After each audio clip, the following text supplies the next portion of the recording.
Lemosho for the beginners is one of the best trail because it offers more days of acclimatization.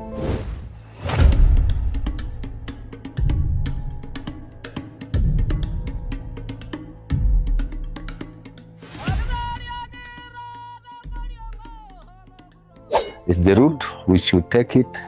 The first time you might feeling like, oh, it is really difficult. But once you arrive at the first camp, at the elevation of 2,700, you will feel much more better.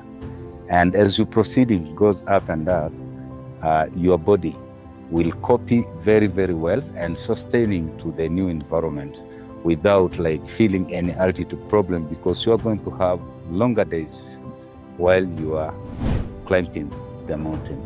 So it is a better one for the people who are the beginners on climbing Mount Kilimanjaro in Asia.